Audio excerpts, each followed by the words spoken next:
બરાબર. તમને થોડીક તકલીફ પડશે, કદાચ આ દાખલું સમજ પડી ગઈ તો વાંધો નથી. બરાબર. ચલો કાઢી નાખું. માનવ. ઓકે, બધાને લાગી ગયું છે ને? Mansi, Parina. Okay okay okay. તમે ત્યાં કોમેન્ટ લખવાનું બહુ ઓછું રાખજો. મને અહીંયા આગળ સીધું તમે જણાવી દો તો આપણને કોમ્યુનિકેશન સારું થશે. કારણ કે મારે બધું જોવા પાછળ આવવું પડશે. બરાબર. ચલો મોબાઈલ આપણે ફ્રન્ટ સાઈડ લઈએ છીએ.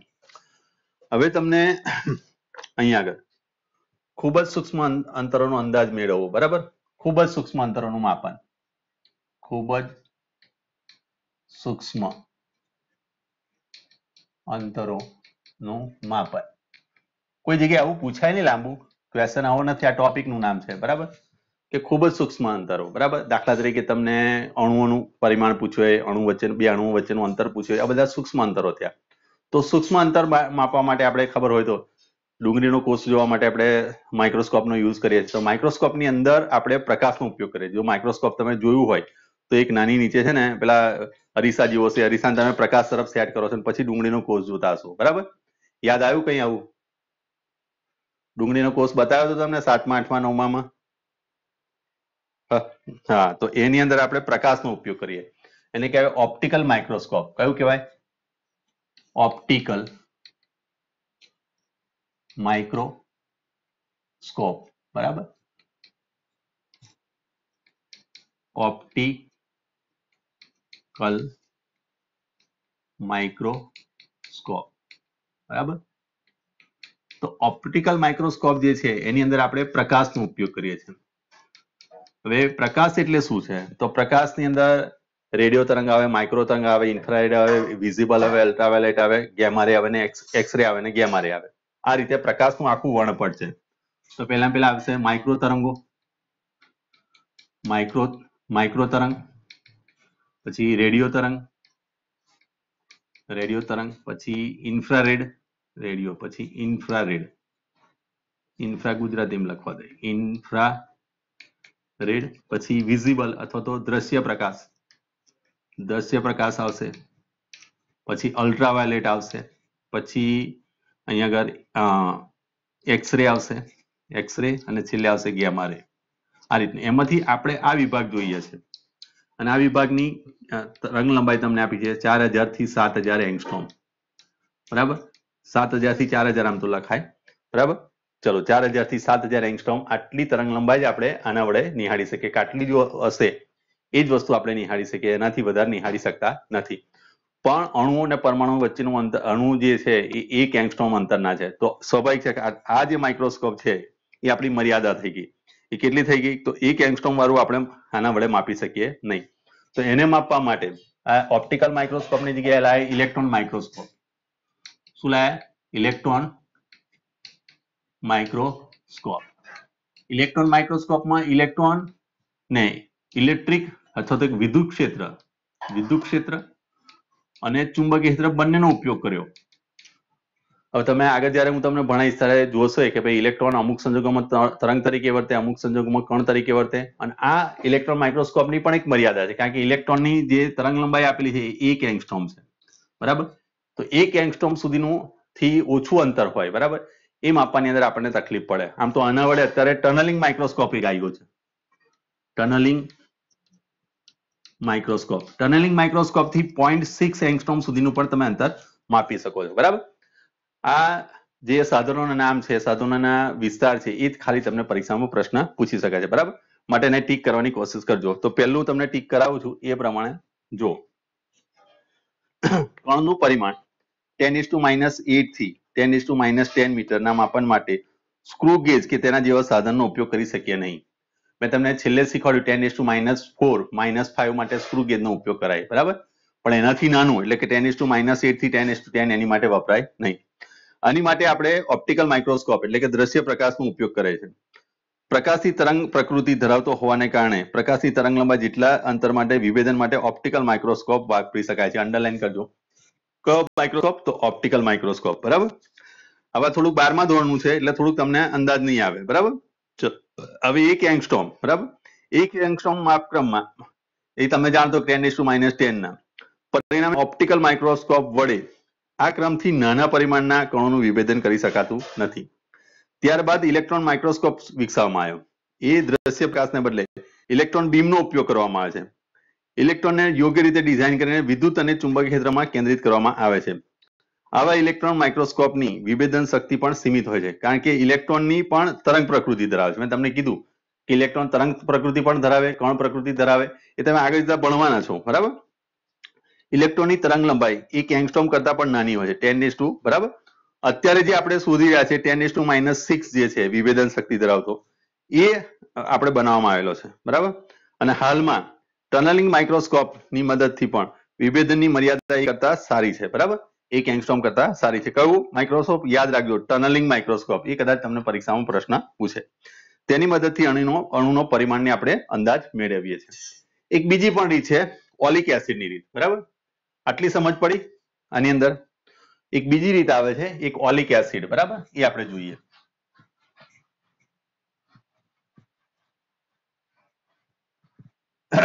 આમ તો શરૂઆતમાં આપણે ઓપ્ટિકલ નો વાપરીએ. ઓપ્ટિકલ ની અંદર શું થાય, 4000 થી 7000 એંગસ્ટ્રોમ વચ્ચેનું અંતર આપણે માપી શકીએ છીએ. પણ જ્યારે એનાથી નાની વસ્તુ આવે તો ઇલેક્ટ્રોન માઇક્રોસ્કોપ આવે. પણ ઇલેક્ટ્રોન માઇક્રોસ્કોપની પણ અમુક મર્યાદા છે. એ મર્યાદાને ઓવરકમ કરવા, એને દૂર કરવા માટે ટનલિંગ માઇક્રોસ્કોપ લાયા, બરાબર. તો 1 એંગસ્ટ્રોમ સુધી આપણને સારી એવી આપણને માપ આપી શકે છે, બરાબર, અણુના માપન માટે.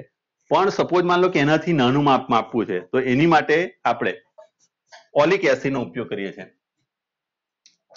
ઓલિક એસિડ આ પણ એક ટ્રીક છે. ઓલિક એસિડ ની એક ટ્રીક છે, બરાબર. એ સમજીએ આપણે. પંખો કેમ આટલો સ્લો?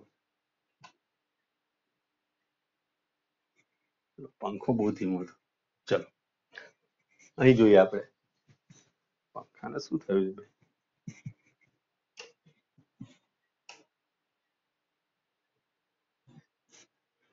ચલો, હવે ઓલિક એસિડ ની અંદર શું ખાસિયત છે? દાખલા તરીકે એનો જે અણુ છે, આ જે રેન્જ ખરી ને, આ રીતની આડી અથવા તો ઊભી, એનો વ્યાસ જે ખરો ને 10⁻10 મીટર, 9 મીટર સુધીનો છે, બરાબર. તો આનું જો તમે સ્તર બનાવી દો એક આ રીતે ઓલિક એસિડ નું, દાખલા તરીકે એક સપાટી હોય, બરાબર. એ સપાટી તમે પર ઓલિક એસિડ આ રીતે મૂકી દો તો ઓલિક એસિડ આ રીતે વિસ્તરણ પામી જશે. અને હવે અહીં આગળ તમે બીજી કોઈ વસ્તુ મૂકો તો આ બે વચ્ચેનું અંતર જે છે એ 10⁻9 મીટર સુધીનું હોય. ક્લિયર? ઓકે. તો આ એક પણ રીત છે, આ ટ્રીક છે એક પ્રકારની. તો 10⁻9 મીટર તમે મેળવી શકો છો. તો ઓલિક એસિડ ને શું કરવાનું છે? એને આલ્કોહોલની અંદર એનું એક દ્રાવણ બનાવવામાં આવે છે. 1 સેન્ટીમીટર ક્યુબ ની અંદર એનું દ્રાવણ બનાવીએ છીએ આપણે. તો એનું લઈશું આપણે 20 સેન્ટીમીટર ક્યુબ જેટલું બનાવી દઈશું એ દ્રાવણ. પછી આની અંદરથી 1 સેન્ટીમીટર ક્યુબ જેટલું ફરી આપણે દ્રાવણ લઈશું અને ફરીવાર આલ્કોહોલનું અંદર દ્રાવણ ઉમેરી અને ફરીવાર એને 20 સેન્ટીમીટર ક્યુબ પાછું બનાવીશું એમાં આલ્કોહોલ ઉમેરીને. આનો મતલબ હું તમને સમજાવું કે દાખલા તરીકે એક ગ્લાસ હોય, એની અંદર 1 ચમચી ખાંડ નાખો, બરાબર. એ ખાંડ નાખીને બરાબર હલાવી દો, એને મિક્સ કરી દીધું, બરાબર. મિક્સ કર્યા પછી એમાંથી 1 ચમચી જેટલું પાછું દ્રાવણ લો અને બીજા 1 ગ્લાસના પાણી નાખો અને પછી એને હલાવો. તો એ દ્રાવણ થઈ, એની સાંદ્રતા કેટલી ઓછી થઈ? તો પહેલા 20 ગણી ઓછી થઈ, બીજી વાર 20 ગણી ઓછી થઈ. તો પ્રતિ સેન્ટીમીટર ક્યુબ એની સાંદ્રતા 1/20 ગુણ્યા 20 સેન્ટીમીટર ક્યુબ બને, બરાબર. સમજ પડી? આ થોડુંક કેમિસ્ટ્રીનો સબ્જેક્ટ પણ મેં સમજાવવાનો તમને પ્રયત્ન કર્યો, એક ચમચી વાળું ઉદાહરણ લઈને, પેલું ખાંડ ને પાણીનું ઉદાહરણ લઈને. સમજ પડી આમાં? હલો, કોઈ કન્ફ્યુઝન નથી ને? ઓકે, ચલો. એના સામેના પેજ પર આપેલું જુઓ કે આપણે સૌપ્રથમ 1 સેન્ટીમીટર ક્યુબ ઓલિક એસિડને આલ્કોહોલમાં મિશ્ર કરી કેટલું દ્રાવણ કર્યું? 20 સેન્ટીમીટર ક્યુબનું દ્રાવણ બનાવીશું. તૈયાર થયેલ દ્રાવણમાંથી 1 સેન્ટીમીટર ક્યુબ દ્રાવણ લઈ ફરીવાર તેનામાં આલ્કોહોલનું દ્રાવણ ઉમેરી 20 સેન્ટીમીટર ક્યુબ બનાવ્યું. એટલે એની સાંદ્રતા કેટલી થઈ? 1/20 ગુણ્યા 20 સેન્ટીમીટર ક્યુબ. આટલી સાંદ્રતા થઈ ગઈ. ચલો, હવે લાઇકોપોડિયમ નામનો એક પાવડર આવે છે. તો પાણીનું પહેલા સ્તર હોય, દાખલા તરીકે આ પાણીનું સ્તર છે, અહીં પાણી છે, એની પર લાઇકોપોડિયમ નામનો પાવડર આવે છે. એ પાવડર ઉપર અહીં છંટકાવ કરવામાં આવે, આ રીતે અહીં આગળ છંટકાવ કર્યો, બરાબર. અને એનું એક સ્તર બનાવવામાં આવે. એ સ્તરની ઉપર પછી આ એક અહીં આગળ જેવું તમે અહીં આગળ આને ઓલિક એસિડ મૂકશો આ દ્રાવણનું, એટલે આ શું થશે? વિસ્તરશે અને વિસ્તરીને ઉપર એક શું બનાવશે? પડ બનાવશે. આ રીતનું એક પડ બનાવી દેશે, બરાબર. અને આ પડ બનાવ્યા પછી એનું ક્ષેત્રફળ માપવું પડે અને એનું ક્ષેત્રફળ માપવા માટે આપણે એના વ્યાસની જરૂર પડશે, બરાબર? તો એનો વ્યાસ માપીને પછી એનું ક્ષેત્રફળ તમે માપી શકો છો, બરાબર? એ આપેલું જુઓ. ત્યારબાદ પહોળા પાત્રમાં પાણી ભરી તેમાં લાઇકોપોડિયમ, બરાબર, આ પાવડરનું નામ યાદ રાખજો, નો હલકો છંટકાવ કરીને પાણીની સપાટી પર એક સ્તર બનાવવામાં આવે છે. હવે તૈયાર કરેલ ઓલિક એસિડના દ્રાવણના એક બુંદને સપાટી પર મૂકવામાં આવે ત્યારે બુંદ સપાટી પર પાતળું અને મોટું અને લગભગ વર્તુળાકારે પ્રસરીને એક અણુની જાડાઈનું સ્તર બનાવે છે. એક અણુની જાડાઈ એટલે આ જે બતાવીએ 10⁻⁹ ની એક જાડાઈનું સ્તર બનાવી દેશે આમ આખું, બરાબર? ચલો, એનું ક્ષેત્રફળ નક્કી કરવા માટે વ્યાસ તરત જ માપવામાં આવે છે. મેં તમને કીધું એનો વ્યાસ તરત જ તમારે માપી લેવાનો, બરાબર? હવે એના પરથી આપણે એનું મેઝરમેન્ટ કેવી રીતે લઈએ છીએ એ જોઈએ, બરાબર? હવે સપોઝ માન લો કે આની જાડાઈ, આ જે જાડાઈ છે એ ટી છે, ટી જાડાઈ આપણે લીધી કે આ ટી જાડાઈનું સ્તર બનાવ્યું આપણે, ટી જાડાઈ એ કેવી રીતે આવે છે? તો ટી જાડાઈ બરાબર આમ તો કદ ભાગ્યા તમે ક્ષેત્રફળ કરો એટલે જવાબ મળી જાય. જો કદ એટલે શું લખાય? લંબાઈ ગુણ્યા પહોળાઈ ગુણ્યા ઊંચાઈ. તો ક્ષેત્રફળ એટલે શું છે? લંબાઈ ગુણ્યા પહોળાઈ છે. તો બીબી કટ તો તમને h એટલે ટી જેટલી જાડાઈ તમને મળી જાય. આનું મેથેમેટિકલ સ્વરૂપ છે. એને કેવી રીતે લાવ્યું? તો હવે અહીંયા આગળ જુઓ કે સપોઝ માન લો કે અહીંયા આગળ n બુંદ આયા એટલે કે કુલ કદ કેટલું થયું? n into v કુલ કદ થયું. કુલ કદ ક્લિયર? કુલ કદ આપણી જોડે v છે, પણ જો તમે n અણુ લો તો ઓલિક એસિડ એની અંદર ઉમેરો થયો તો n અણુ ઉમેરવામાં આવે. n અણુ આપણે લીધા હોય તો અહીંયા આગળ શું આવશે? nv, બરાબર, અપોન 20 ગુણ્યા 20. શા માટે? કારણ કે એની સાંદ્રતા આપણે કેટલી કરેલી છે? 20/20 કરેલી છે, યાદ કરી લો. હવે અહીંયા આગળ આના પરથી મારે ટી મેળવવું હોય તો nv અપોન 20 ગુણ્યા 20 ગુણ્યા ક્ષેત્રફળ. ક્લિયર? કુલ કદ છે ક્ષેત્રફળ વડે ભાગ્યું તો આના બરાબર તમારી જોડે શું આવશે? જાડાઈ હશે. અને એ જાડાઈ કેટલા ક્રમની હશે? 10⁻⁹ મીટરના ક્રમની હશે. આ કોઈ દાખલો કોઈ જગ્યાએ પૂછતા નથી, પણ આવી રીતે તમે એને સમજવાનું હોય, બરાબર? જોઈ લો. ના સમજ પડે તો મને પૂછો. ચલો, કોઈ કન્ફ્યુઝન આમાં? ઓકે, ક્લિયર ને? ચલો તો પછી આગળ વધું.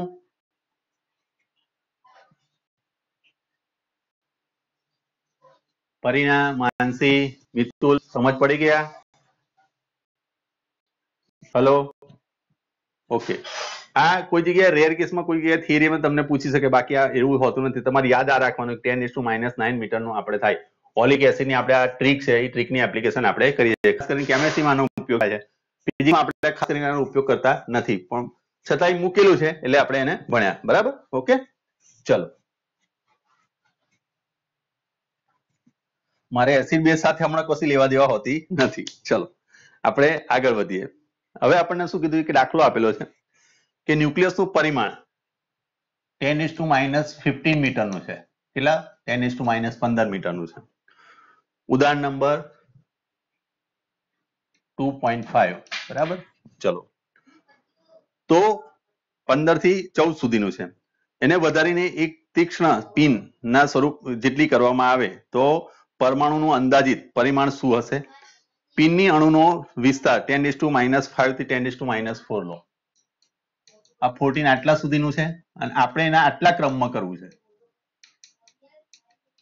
એનો મતલબ એ થયો કે અહીંયા ડિફરન્સ તમે કાઢો તો આ કેટલો થયો છે?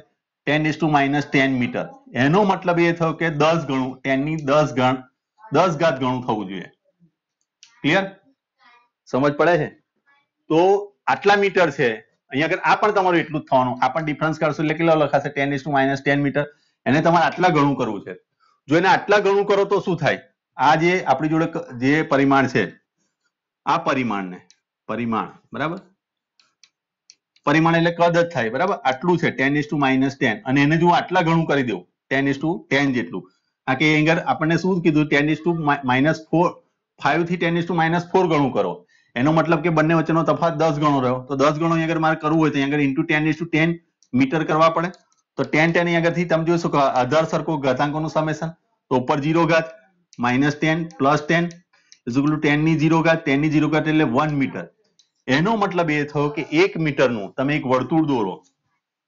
આ દાખલા તરીકે એક વર્તુળના મીટરની તમે ત્રિજ્યા લઈને એક વર્તુળ દોર્યું તો ન્યુક્લિયસ એના કેન્દ્ર પર દેખાય, જે પિન દેખાય એ આટલા ક્રમની હોય, આવો મિનિંગ થાય. બરાબર?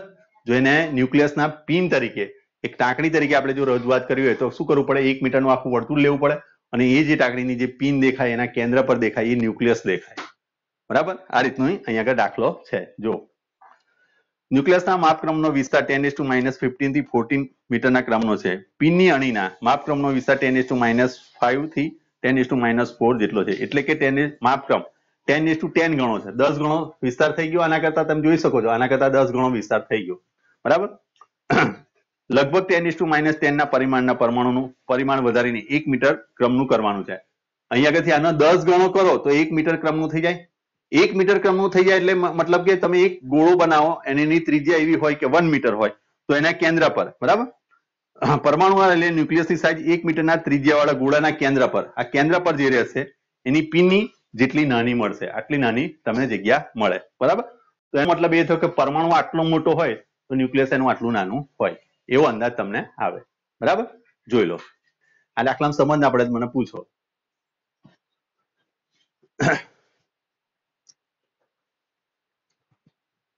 સમજ પડી?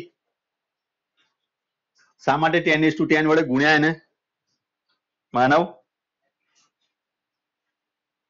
બોલો. અહીં 10:10 વડે કેમ? ઓકે, ચલો. આપણું આ ન્યુક્લિયસ છે, આ ન્યુક્લિયસની સાઈઝ આપણને આપી છે. બરાબર? આ 10⁻15 થી 10⁻14 સુધીનું છે. હવે તમને શું કહે છે કે જે પિન હોય એનું પરિમાણ આટલા ક્રમમાં તમારે એને ફેરવવું છે. કેટલા? આટલું હતું એનાથી આટલા ક્રમમાં ફેરવ્યું. તો આ બેનો ડિફરન્સ તમે કાઢો તો કેટલો થાય? જો આ 15 ઘાત છે ને આ 5 ઘાત છે, એટલે કેટલા ઘાતનો ડિફરન્સ પડ્યો? 15 ઘાત અને 5 ઘાતમાં ડિફરન્સ કેટલા ઘાતનો પડ્યો? 10⁻10 ઘાતનો પડ્યો ને. અહીંયા આગળ તમે શું કરો? આધાર સરખો છે, ચલો. બરાબર? ક્લિયર? તો 10⁻10 ઘાતનો ડિફરન્સ પડ્યો અહીંયા આગળ. ક્લિયર? કોઈ કન્ફ્યુઝન આવે? તો આનો મતલબ એ થયો કે તમારું પરિમાણ કેટલા ગણું વધારવું પડે? 10⁻10 ઘાત ગણું વધારવું પડે. સમજ પડે? હમણાં તમે એવું વિચારો કે આ 15 ઘાત છે ને આ 5 ઘાત છે, તો ડિફરન્સ 10 ઘાતનો પડ્યો. સમજ પડી? ઓકે, સમજ પડી ને હવે?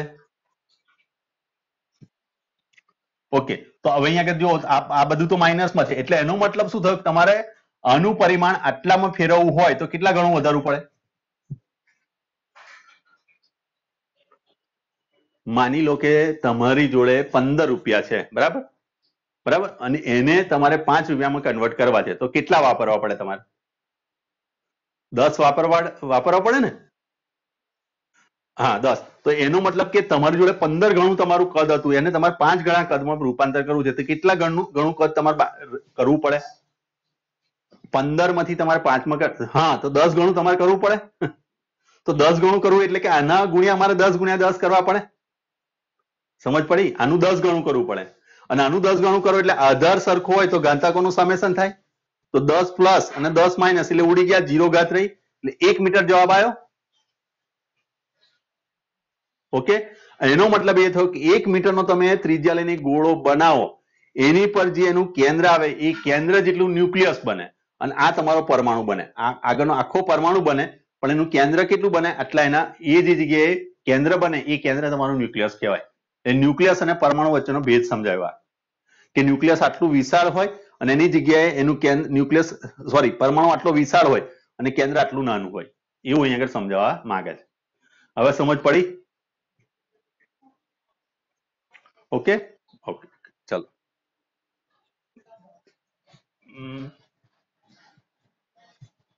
એક મિનિટ, એનું કોઈ ઉદાહરણ આપણે એવું કોઈ ઉદાહરણ પૃથ્વી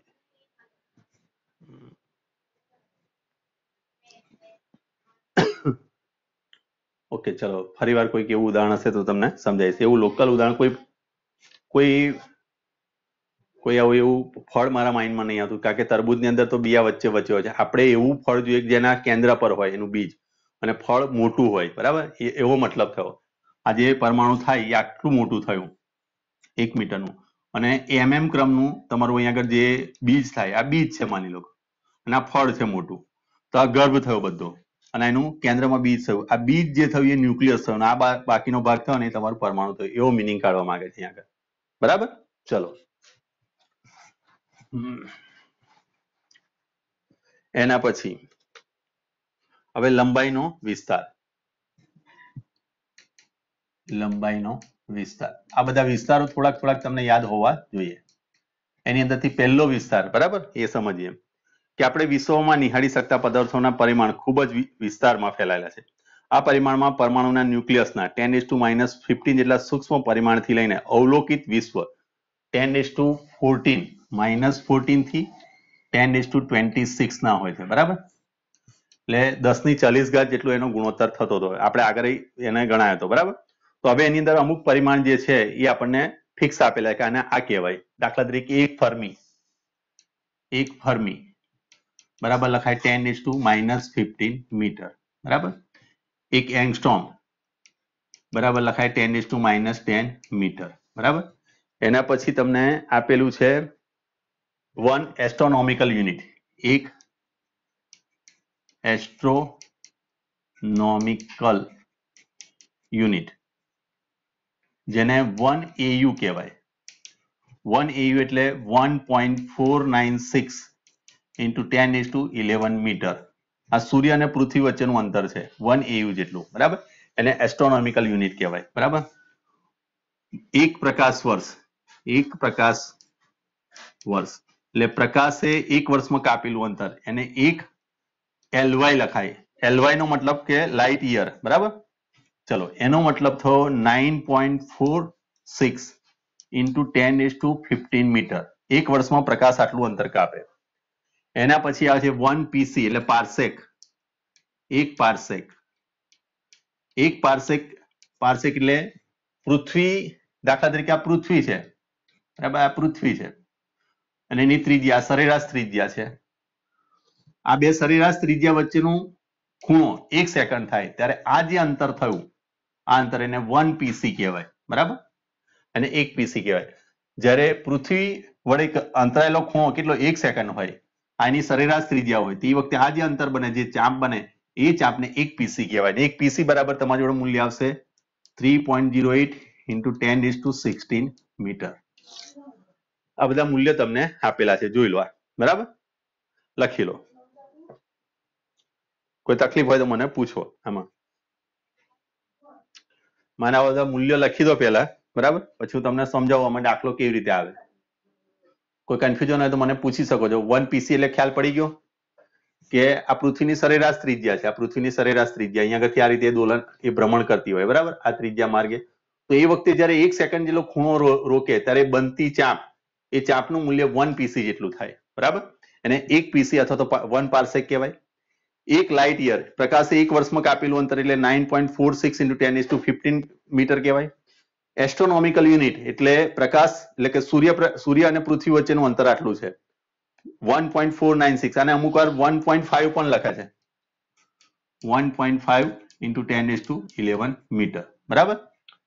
એંગસ્ટ્રોમ તો ખ્યાલ પડશે તમને, ફર્મી પણ ખ્યાલ પડશે 10⁻15 મીટર. આમાં કોઈ તકલીફ હોય તો મને કહી દો. બરાબર? કોઈ કન્ફ્યુઝન હોય તો.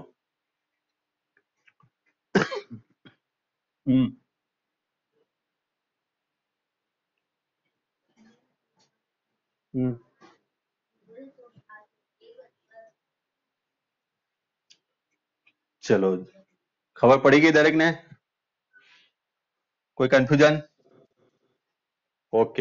ચલો, હવે જુઓ દાખલો. તમને હવે આ તો બધું મોડે રાખવાનું છે તમારે. એમ ના વિચારતા કે ભાઈ અંદર લખેલું છે એટલે જોઈને અત્યારે બોલી લો છો ચાલશે, એ બધું છોડો. બરાબર? હા, તાર ધ્યાન આપજો. હવે તમને એવું પૂછે કે ભાઈ 100 ફર્મી બરાબર ખાલી જગ્યા મીટર. ચલો, આ ખાલી જગ્યા થઈ ગઈ. 100 ફર્મી બરાબર ખાલી જગ્યા મીટર. તો તમને ખબર છે એક ફર્મી એટલે શું થાય છે? બોલો.